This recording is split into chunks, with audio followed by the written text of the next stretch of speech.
Salut, bienvenue dans On discute. Donc aujourd'hui, nous avons deux invités spéciales. Vous pouvez vous présenter? Salut les filles. Je m'appelle Leslie, Ouais. j'ai 34 ans, j'ai plein de passions dans la vie. Mhm.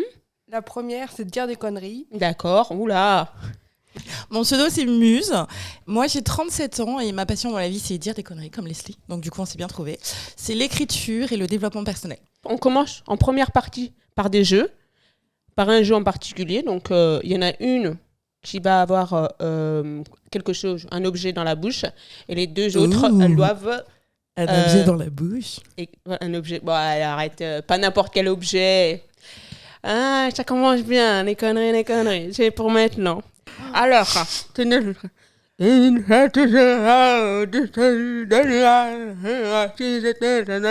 J'ai compris couler l'eau. J'ai bien compris, merci. Céline Dion.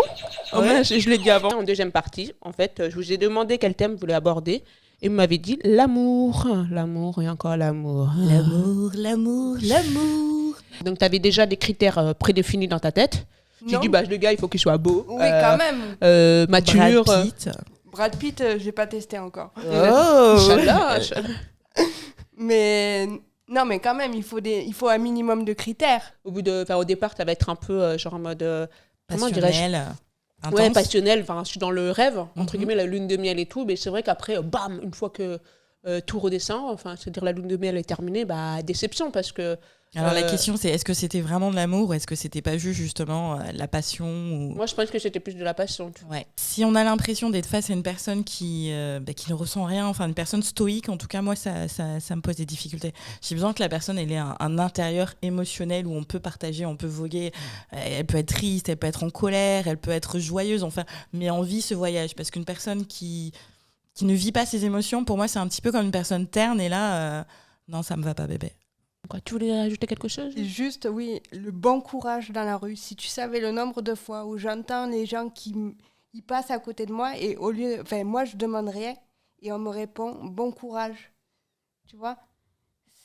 Ça me fait rien en soi, mais je l'entends 50 fois dans la journée. Bon courage. Bon courage de quoi?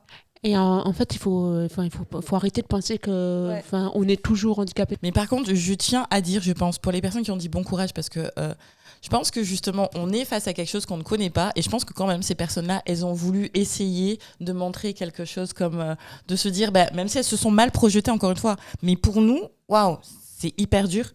C'est le point de vue qu'on a. Et donc, du coup, le fait que ces personnes-là, à mon avis, elles aient dit bon courage, c'est genre, c'est limite Moi, j'y de arriverai respect. Et moi, j'y arriverai pas. Exactement. Oui, mais c'est pour ça que je Sauf que disais vous n'aimez qu'il faut pas quand- arrêter Et oui. de projeter Eh oui, le peur. On discute.